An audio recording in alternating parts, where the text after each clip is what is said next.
Alvania, sejauh ini sudah memasuki hari ke-12 dan sudah ada 1.300 lebih tenaga kesehatan di Rumah Sakit Darurat Wisma Atlet yang telah divaksinasi. Lalu apa saja evaluasi dan kendala dari proses vaksinasi COVID-19 terhadap nakes di Wisma Atlet? Ya, Juno dan juga saudara, tadi saya sempat berbincang dengan koordinator Rumah Sakit Darurat Wisma Atlet Kemayoran bahwa belum ada kendala yang berarti dari sejak 19 Januari lalu penyelenggaraan vaksinasi terhadap tenaga kesehatan yang dilakukan di Rumah Sakit Darurat Wisma Atlet Kemayoran. Dan di sisi lain, ketersediaan tempat tidur ini juga terlihat meningkat begitu ya di rumah sakit ini. Tetapi ini bukan berarti bahwa pasien ini terus menurun. Ini karena memang pasien yang menjadi rujukan dari fasilitas kesehatan ini dipecah ke Wisma Atlet Pademangan dan juga ke Rumah Sakit Darurat Wisma Atlet Kemayoran. Tetapi untuk lebih lengkapnya, saya akan berbincang langsung dengan koordinator Rumah Sakit Darurat Wisma Atlet Kemayoran sekaligus Kepala Pusat Kesehatan TNI, Maijen Tugas Ratmono. Selamat siang, Bapak. Bapak mungkin bisa diceritakan kepada saudara Kompas TV seperti apa update dari vaksinasi tenaga kesehatan di Rumah Sakit Darurat Wisma Atlet Kemayoran.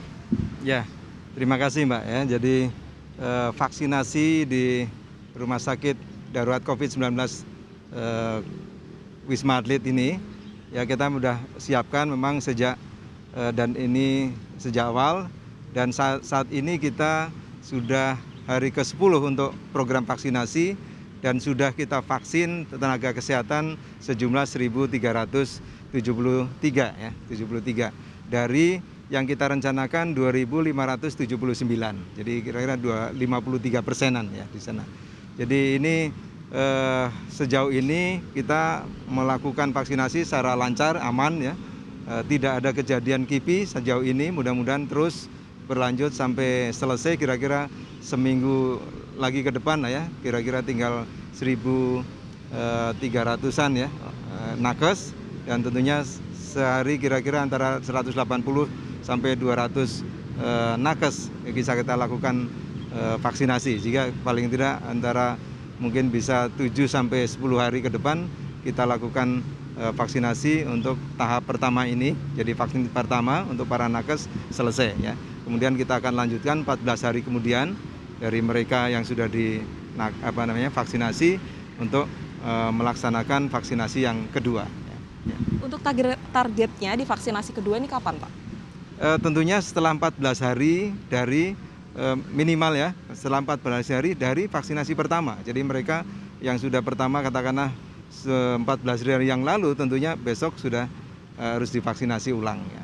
Sekitar awal Februari ini ya, Pak? Ya, saya kira sekitar awal Februari dilakukan vaksinasi mereka yang sudah melakukan vaksinasi pertama.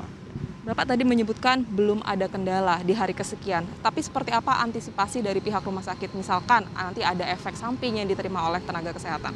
Ya, jadi sejak kita rencanakan bahwa di tempat RSDC Wisma Atlet ini dilakukan vaksinasi atau dilaksanakan vaksinasi, kita sudah dari awal semua tim yang kita siapkan dari berbagai faktor ya, termasuk bagaimana penyiapan untuk melaksanakan penanganan KIPI atau kejadian ikutan pasca imunisasi. Dan kita koordinasi karena ini menempel dengan Wisma Atlet ya, rumah sakit mitra keluarga di samping di sini. Jadi kita koordinasi dengan manajemen di sana untuk melakukan atau menyiapkan penanganan kalau ada terjadi penanganan KIPI di sana. Jadi saya kira dari tempat kejadian yang mudah-mudahan tidak terjadi, kita udah simulasikan paling tidak hanya 3 menit gitu ya dari tempatnya sampai ke gawat darurat dari rumah sakit mitra keluarga. Jadi kita udah siapkan di sana sudah dari awal koordinasi dan semua peralatannya juga siap di lokasinya juga kita udah siapkan standby peralatan mini ICU namanya yang sudah kita siapkan di tempat vaksinasi di Wisma Atlet ini. Jadi saya kira khusus untuk penanganan KIPI, saya kira kita sudah lakukan sesuai dengan standar prosedur yang seharusnya yang digariskan dari pedoman untuk pelaksanaan vaksinasi secara nasional. Itu soal vaksinasi. Bergeser ke penanganan COVID-19, Pak. Ini sudah hampir setahun RSDC beroperasi. Sampai hari ini saya melihat ada penurunan daripada beberapa hari lalu. Tapi sebenarnya update-nya seperti apa sih, Pak? Ya, memang hari ini ya laporan tadi pagi kita melihat huniannya adalah 58,73% ya.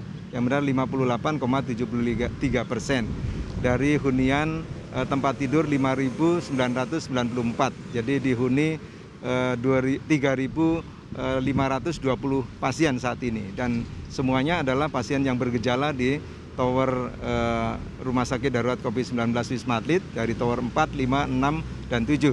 Jadi memang kalau kita bandingkan seminggu yang lalu lah katakanlah, ini seolah-olah menurun ya. Dari waktu itu ada 80%-an ya, kemudian 77%, kemudian nurun sampai 65, dan saat ini 58%,73.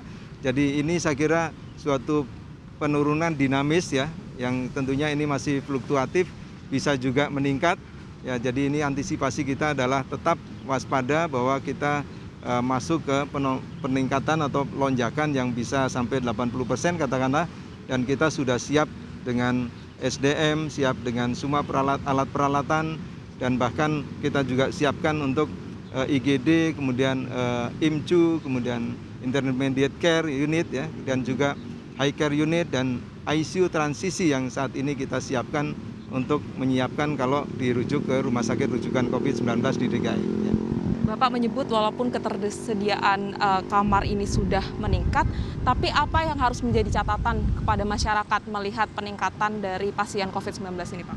Saya kira sejak awal kita selalu mengingatkan dan mengajak ya semua komponen dan masyarakat terutama bahwa mari tidak bosan-bosannya dan jangan kendor untuk melaksanakan disiplin protokol kesehatan. Karena kita tahu bahwa penularan COVID-19 ini adalah dari orang ke orang, dan penularannya tentunya melalui hidung salah satunya yang paling utama, sehingga pakai masker tentunya ini menjadi suatu himbauan dan ajakan yang paling utama. Dan selain jaga jarak ya, karena ini di bawah 1 meter akan terjadi penularan. Yang ketiga adalah mencuci tangan dengan rajin, dan tentunya hindari kerumunan ya. Ini yang sangat penting kita himbau, dan mari bersama-sama yakinlah bahwa COVID ini adalah menular dari orang ke orang, dan yakinlah bahwa ini bisa dicegah dengan melakukan disiplin protokol kesehatan. Terima kasih Majen Tugas Ratmono, selamat bertugas kembali Pak.